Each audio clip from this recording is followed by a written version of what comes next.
the 6 member states of the Gulf Cooperation Council. And 4 of them said, you know what, we're not coming. And as a matter of fact, one of them, instead of coming to sit down with the President of the United States at Camp David, he went to a horse race with the Queen of England, Queen Elizabeth. So when the President stands and talks about how great the respect that he has, brought back to the United States of America, ask Vladimir Putin, ask, the Ayatollah Khamenei, ask the ISIS fighters, ask, Boko Haram, ask the Taliban, ask Xi Jinping of China, who have built man-made islands and are emplacing artillery on those islands. And those islands are right in the transit of about 30% of the sea lanes of commerce for the world. We don't have regard and respect in the world because this president draws red lines and then all of a sudden they don't exist. Well, Colonel, he said that we are now, once again, the most respected nation on the planet. So you're not buying into that one. No, I'm not buying into that. And look, I grew up in the inner city of Atlanta, Georgia. If a bully respects you, he doesn't pick on you. We are being picked on left and right. Our allies do not trust us. They have no confidence in us, and our enemies are emboldened. So, when I hear the president say these things, or, when I hear the president say that he is the closest to a Jewish president that has ever existed, I don't know what kind of mystical world President Obama is living in to say these things, because everyone knows they're not true. I mean, here's a president who sent campaign operatives over to work against Prime Minister Netanyahu. We know about the disregard and disrespect that he gave to him when he came over to give the joint session of Congress speech. We know about the fact that during the last conflagration against Hamas, President Obama threatened to cut off the supply of Hellfire missiles to Israel. So why is he sitting around trying to make us believe, things that we know are truly untrue? No, well, he's just truly delusional. We had this type of leadership back in ancient Rome and Nero, where the man just went totally crazy. He was first. Yeah, he was fiddling while it burned, and so we have a president that's golfing while our country and indeed the world is burning. Doing the same thing, yes, modern times. Now, going back to the Middle East a little bit, you have our allies, as they are, Saudi Arabia, Jordan, and Egypt, and I do believe there might be a couple of others joining them soon, who are actually holding conversations with Israel in order to try to contain not only ISIS, but Iran. Yeah. You're absolutely right. I mean, between Egypt and think about the fact that the Obama administration fully embraced Mohammed Morsi and the Muslim Brotherhood government in Egypt, but since they were deposed by now President, former General El-Sisi, the Obama administration has really given Egypt a cold shoulder, and they're trying to stand up and fight. The UAE is standing up and fighting. Jordan, who after the horrific, heinous burning of their combat pilot, King Abdullah flew back and they started their attacks against ISIS positions, and they asked the United States for munitions and fuel for their fighters, and they did not get it. Egypt wants intelligence sharing. They're not getting it.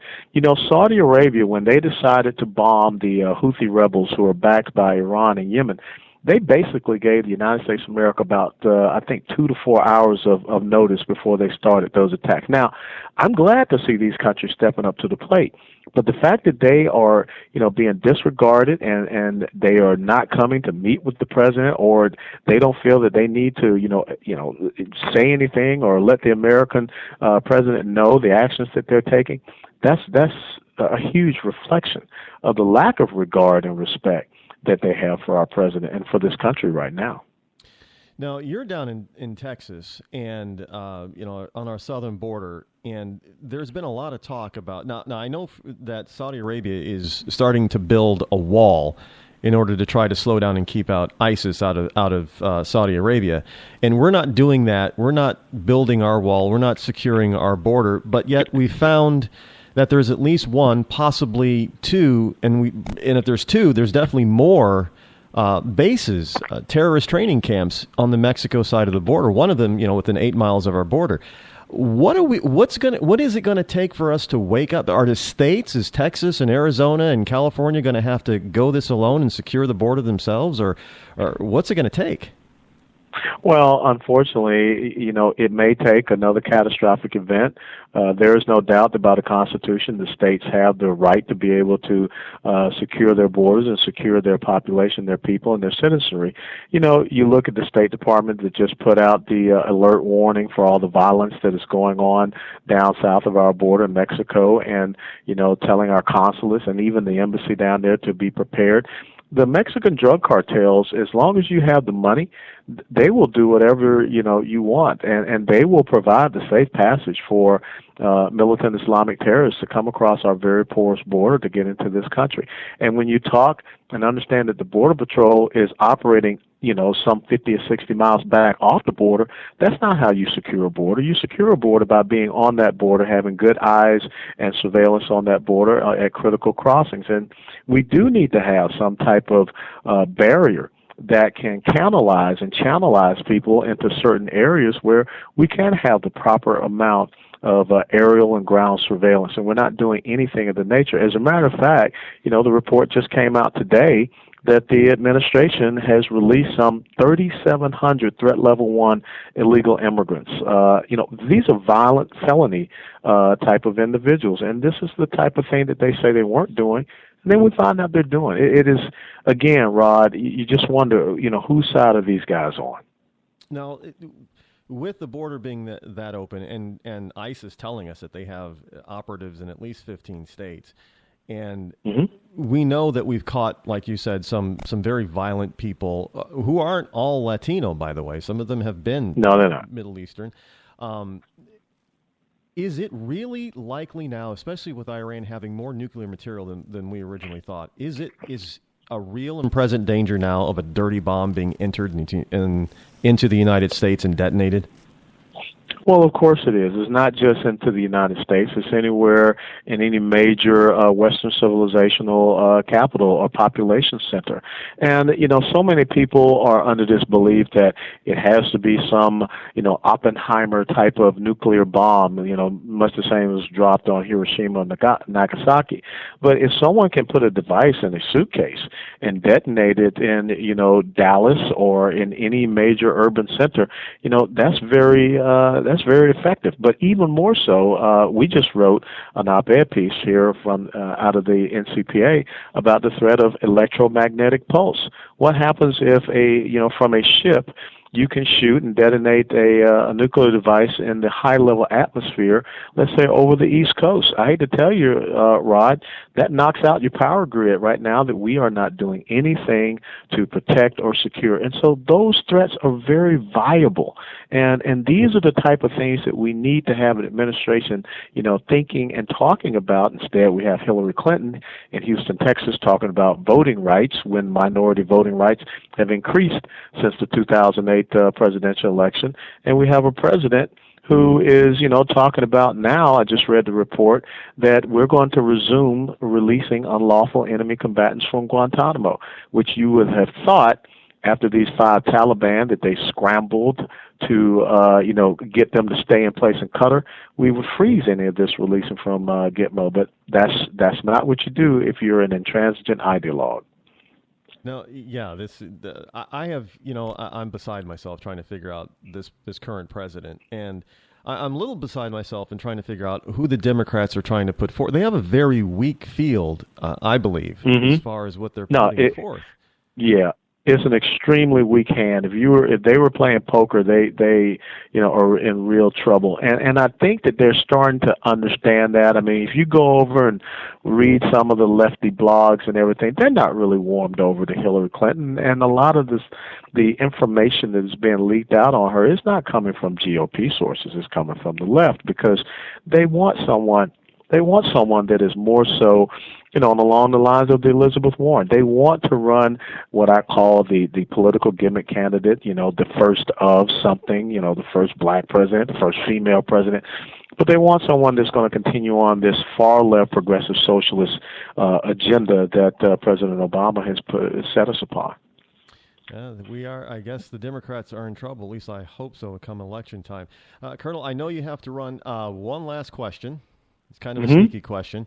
Would you consider in the future running for president of the United States of America?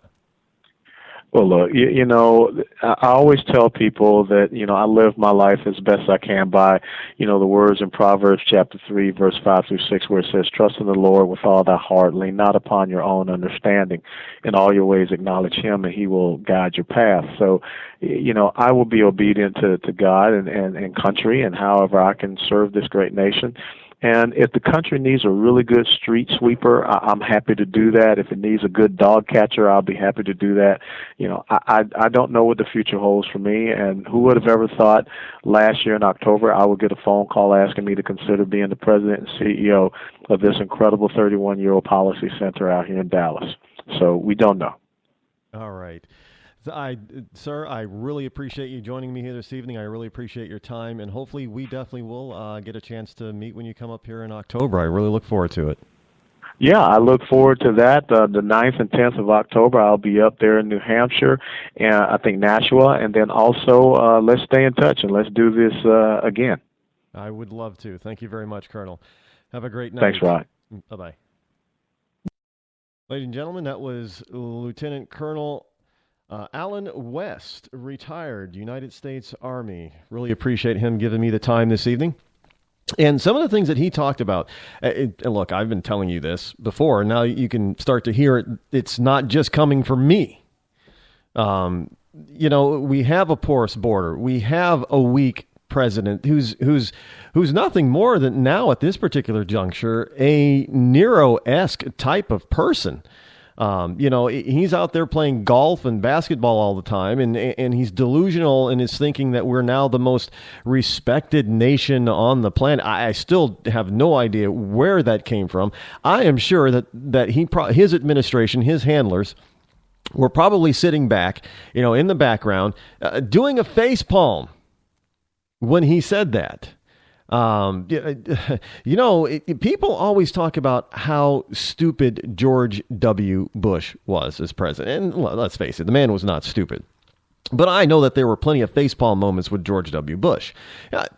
So the man was not Ronald Reagan when it came to communicating with the public. He wasn't a wordsmith, let's put it that way. But he wasn't an idiot. Now, we have the same type of thing and same types of facepalm moments coming out of this president, but nobody on the left wants to call him stupid or out of touch. Yet he'll sit there and say that, we're the most, and it looked, when you're looking at the camera and he's looking at people, it looks like he really believes what he's saying. He's not just trying to placate people. That he really believes that somehow we're the most respected nation on the planet again. All the while we have ISIS thumbing their nose at us and telling us, well, we've got operatives in at least 15 of your states, and whenever we want to, we can probably attack and blow up some of your cities. You have China in the South China Sea building islands, as you heard Mr. Colonel West talk about, and putting cannons and airports for military aircraft to land on these islands, and throwing the entire South China Sea in an uproar, including Vietnam. Now, you got to remember, Vietnam was once an ally of China, and now China's doing these types of things, and even is kind of ticking off Vietnam. How do you tick off your own ally? Well, you tick off your own ally when you really don't have an ally, because all you're really trying to do is take over your part of the world. And that has always been Mao's, objective, much as it was, Lenin and Stalin's objective to take over the Western Hemisphere and in Western Europe with the Soviet Union. And those types of factions, now we have that type of faction in Islam where they want to take over the entire world and have a caliphate all over the planet. And those are the types of people that we have to deal with on a daily basis that our president just doesn't seem to get and think are, dangerous to us. Look, hey, 20% more, processed nuclear product in Iran than we previously thought. And I bet you, even though I'm not a betting man, I bet you, a nickel to Sunday, that if we actually were able to do a full scope investigation within the borders of Iran, we would find that they have more than 20% more than we originally thought. They probably have a lot. In fact, they're probably closer than we think to having a nuclear bomb, no matter how small. And that doesn't bode well for anybody in the West, folks. Nobody.